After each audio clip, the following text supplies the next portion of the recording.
अस्सलाम वालेकुम। I hope कि आप सब लोग ठीक ठाक होंगे। तो जनाब वेलकम टू अनदर व्लॉग।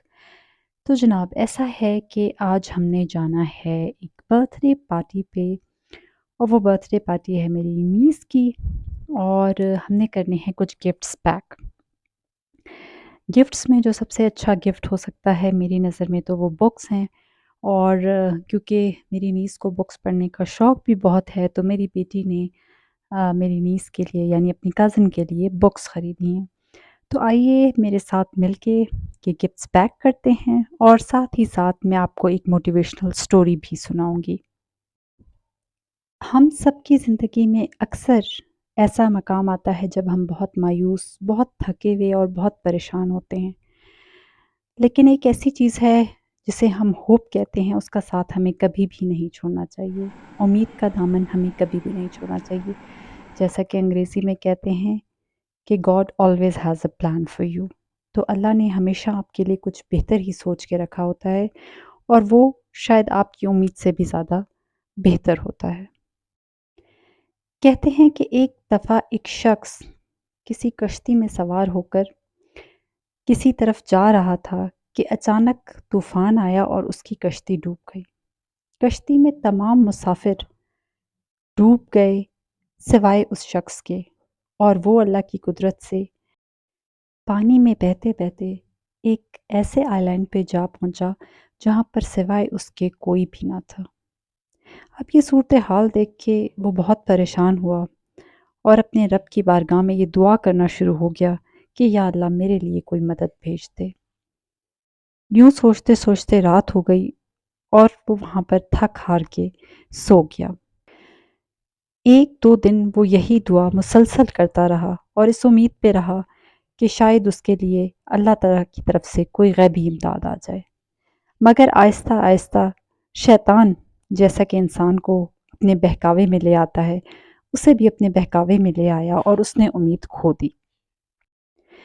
फिर उसने सोचा कि अब रहना तो यहीं है, तो क्या किया जाए? उसने अपने लिए एक हट बनाया लकड़ियों की मदद से, और वहीं से नारियल तोड़ के खाना शुरू कर दिए और कोशिश की कि वहीं रहना सीख जाए। मछलियाँ पकड़ता, नारियल खाता, वहीं से पानी पीता और उसी हट में रहता। एक दिन उसने किसी तरीके से छोटी-सी एक आग जलाई और वो मछली का शिकार करने रवाना हो गया। जब वो मछली का शिकार करके वापस पहुँचा, तो क्या देखता है कि उसका जो घर था, जो उसने लकड़ियों से बनाया था, उसे आग लगी हुई है। उसका वो घर जल के तबाह हो चुका था। शैतान को एक और मौका मिला और उसने फिर उस शख्स के दिल में वसवसे डालना शुरू कर दिए। ये शख्स बहुत रोया, बहुत गिड़गिड़ाया, अल्लाह से शिकवा किया और कहा, या मेरे मालिक, मैं तो तुझसे गैब से तेरी मदद के इंतज़ार में था, और जो मैंने यहाँ पर कोशिश करके अपने लिए छोटा-सा घरौंदा बनाया था, वो भी आग में जलकर खाक हो चुका है। अगर हम अपनी ज़िंदगियों में भी देखें, तो हमें ऐसे कई मौके आते हैं हम सब की ज़िंदगी में, जहाँ हम मायूसी का शिकार होते हैं, और फिर शैतान को मौका मिल जाता है कि वो हमारे दिल में वसवसे पैदा करे और हमें मायूस कर दे। ऐसे मौक़ों पे हमें चाहिए कि हम साबित कदम रहें, अपने रब से उम्मीद लगाए रखें और अपने रब से दुआएँ माँगते रहें, ताकि वो हमें किनारे लगा दे। बहरहाल ये शख्स रो धो के, दुःख करके, अफ़सोस करके, अपने रब से शिकवे करके रात को सो गया। सुबह जब वो इसकी आँख खुली तो क्या देखता है कि एक कश्ती वहाँ पर आ चुकी है और काफ़ी शोर है, उसमें कुछ लोग इसको लेने आए हैं।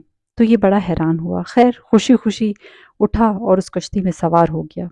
जब वहाँ पहुँचा तो लोगों से पूछा कि वो कैसे इस आइलैंड तक आए, तो उन लोगों ने उसे जवाब दिया कि रात को आग लगा के जो सिग्नल्स इसने भेजे थे, उसकी मदद से इन्हें पता चला कि यहाँ पर कोई ना कोई मौजूद है जिसे इनकी मदद की ज़रूरत है। तो वो इसे लेने के लिए आ गए। तो इसने कहा कि मैंने तो ऐसी कोई आग नहीं जलाई जिसके ज़रिए मैंने सिग्नल्स भेजे हों। लेकिन बहरहाल उन लोगों ने यही कहा कि हम तो वो आग देख के ही तुम्हारी मदद करने आए हैं। उस वक़्त उसे रियलाइज़ हुआ कि ये जो शैतान उसके दिल में वसवसा डाल रहा था, दर हकीकत वो अल्लाह की भेजी हुई मदद ही थी। उस झोंपड़ी में, उस घर में आग लगना अल्लाह ताला का एक ज़रिया था इसकी तरफ मदद भेजने का। उस वक़्त इसे ये रियलाइज़ हुआ कि किस तरह शैतान हमारे दिल में वसवसे डालता है, किस तरह शैतान हमें अपने रब से दूर ले जाता है। तो मेरे प्यारे साथियों, मैं ये समझती हूँ कि हम सब की ज़िंदगी में ऊंच-नीच आती रहती है। हम सब की ज़िंदगी में ऐसे वाक़यात आते रहते हैं जब हम बहुत मायूस हो जाते हैं, बहुत दुखी हो जाते हैं और हमें ये लगता है कि अब कोई रास्ता नहीं। लेकिन आप यकीन कीजिए, अगर हम साबित कदम रहें, अपने रब पे भरोसा रखें, अपने रब से दुआएँ माँगते रहें, तो अल्लाह हमारे लिए अपनी मदद ज़रूर भेजता है। तो जनाब, ये तो छोटी-सी मोटिवेशनल स्टोरी थी जो मैंने आपके साथ शेयर की और दूसरी तरफ हमारे गिफ्ट्स भी पैक हो गए हैं। आई होप कि आपको ये वीडियो पसंद आई होगी, तो प्लीज़ काइंडली लाइक, शेयर और सब्सक्राइब ज़रूर कीजिएगा। Thank you.